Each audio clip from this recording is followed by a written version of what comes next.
and welcome back to my channel, Tomcat Stitchery. I'm Whitney, and today I'm here with my spring seasonal sew 3 plus 1 lookbook. So in the beginning of the year, I kind of talked about how I wasn't going to do the hashtag Make 9 this year just because I felt like I was doing all 9 patterns like right at the beginning of the year and then petering off. And then I noticed that Sew Altered Style, the Instagram handle, it's 2 separate bloggers that have done this Sew Altered Style. They have done a challenge called Seasonal Sew 3. So the idea is basically the same as your hashtag Make 9, except this actually will be 12 because you're going in seasons. But it's to make basically 3 patterns over the course of that season. And I think that I like that because I change my mind throughout the year, and I can plan 3 months of just some fun. I mean, I sew a lot, but 3 patterns just because, you know, they don't necessarily have to fit into a capsule per se or any of my module sewing and that kind of thing. But just, you know, 3 patterns that I came across that I really want to make, whether it be like a special occasion dress or like a church dress or just something that'll fuel me creatively. So anyway, I kind of talked about, I didn't have a separate video for the plans for my spring seasonal sew 3, but I did talk about it in maybe my retreat when I was going to my retreat. And I actually got 2 of the 3 patterns done during my retreat and then back in January. And then the 3rd one was the sew along that we just finished up. The long sew along. So anyway, I also decided for my seasonal sew 3 that for each 3 months I'm going to throw in a knitting project. Only because I mentioned this in another video recently, or maybe you haven't seen that video yet. I'm filming ahead of time because we've got spring break coming up. But I am finding that I'm spending too much time on my phone. And so, but you know, I need downtime. I go 100 miles an hour when I'm going, and then I crash. And I find that I'm just spending time on my phone, and I don't think that's healthy for my brain or my eyes or anything like that. So I kind of thought I need to have something on my knitting needles, basically. I am definitely a hobby knitter. And this is not going to be turning into a knitting vlog because knitting is one of those hobbies that I totally will pick up and I'll be like whole hog for a while and then I won't touch it for months. So it's definitely one of those like ebb and flow type hobbies for me. I mean, I also never go easy with anything, so I'm totally addicted to doing sweaters at the moment. So, and again, my skills are not great. So anyway, I am currently wearing, this was my seasonal sew 3, so there wasn't a lookbook for this one, a plans video at all for this one. This one I kind of threw in there, but I will be including knitting projects into the plans going forward for the next seasonal sew 3s, the next 3 throughout the course of the year. So anyway, I knit this 3/4 length, I have this rolled up right now, but this 3/4 length cropped sweater, so the sleeve actually ends there. And it came, I went on a knitting retreat with some girlfriends of mine. One of them owns a lake house, and there's a really cute, it's Nashville, Indiana area, and it's adorable like artisan little village kind of, and it has a lot of tourist action. It's dead in the winter, like it's off season in the winter, but there's an adorable little yarn shop, like teeny tiny little yarn shop that's there in this little artisan village. And I mean literally if you were to get 4 or 5 customers in this little space, it would be really, really crowded. But I love little places like that. So anyway, they had, I was just in the mood to shop. So I bought this book, and it is the West Yorkshire Spinners, the Croft Shetland Tweed. And it is a yarn, basically. And then this Sarah Hatton had designed these 14 different designs to go along with this book. So I picked this up, and then I bought the yarn that went with it, which I'm actually wearing, and this is the colorway Eswick. So it's kind of a mottled blue, greens in there. And I made the Elan Sweater that's in there.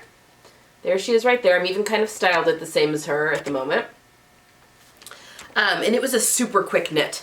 Again, I knitted this in less than a month, which is unheard of. Because again, I'm not a prolific knitter at all. It has this really cool cable pattern on the front, and I don't know if you can see. I will kind of try and show it as I'm spinning, showing you the twirls.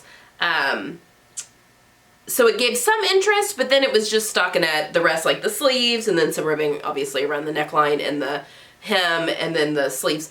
But I envision like wearing this over dresses in the spring. Now, again, I'm a novice. Not a novice. I've been knitting for a long time. It's just, again, one of those things that I just pick up and put down kind of as the mood strikes me. But anyway, I am not super proficient in knitting. So I feel like the shoulders on this got away from me. They're too wide, maybe? They're too wide, which is a common problem I have in in my pattern sewing. See, I equate all this back to sewing, and I know that that's not always possible, but I just haven't figured out fitting other than just like sewing for your bust. So for my next sweater, I'm gonna try and knit up the smallest size up to, and then grade out to like the bigger size. We'll see if that works, because, or maybe I'll just stick to raglan sleeve sweaters that I don't have to worry about the shoulders. So this comes off a little bit. So I feel a little football player-ish when I'm wearing this, but you know, I'm just really proud of the fact that I knit a sweater. So it's probably not gonna it's not gonna affect me wearing it. But yeah, that is the one like thing that I will learn for next time. So yeah, just trying to figure that out. If anyone has any ideas on how the easiest way to like do a narrow shoulder adjustment on a knitting pattern, it's what I want to do. I want to just cut this off and move the sleeve up, but that's not how it works with knitting. Anyway, so that was my knitting project for spring seasonal sew through. Okay, and then my 3 patterns. We will start with the big one. This sew along just ended, and it was B6641. I love this jacket. I did the whole big 4-part series with a bajillion tutorials. That basically took up the month of March for this sew along, and I had a lot of fun doing the sew along, and I love this jacket. Unfortunately, with this jacket, I immediately did the D cup, because I always do the D cup when I'm making these cup size patterns. And now that I have it all made up, I should have done a C cup, and that makes me so angry. Because I do, that's where it's big on me. It's just like right around like this area. It's a little big. Not horribly so. I will still wear it a ton. I just wish I would have taken into account. I mean, I did measure myself to make sure I didn't need to go like down a size. But yeah, I don't know. I just, in my brain, I'm like, oh no, I'm a D cup. I'm always a D cup. I'm not. I'm a C cup at the moment for sewing patterns, not bra sizes. Again, it's just the difference between your upper bust and your full bust, and right now my difference is only 3 inches, not 4. So that's the only like little thing that I think I would change if I were doing this jacket again.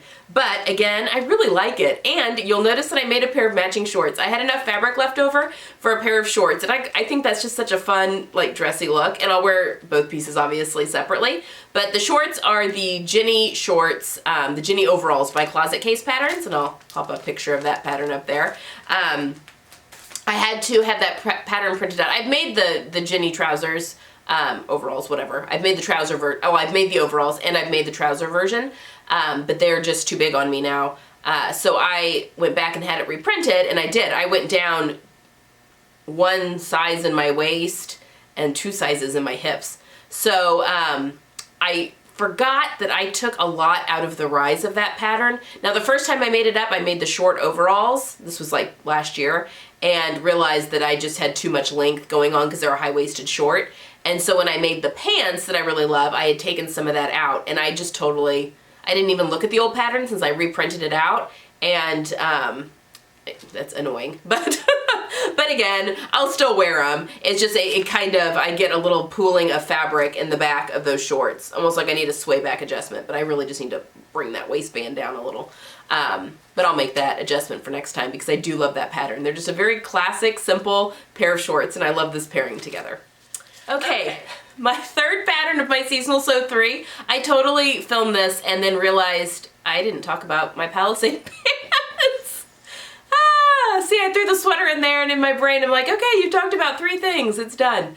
Anyway, I'm injecting this in the middle of the video, so sorry for it being choppy.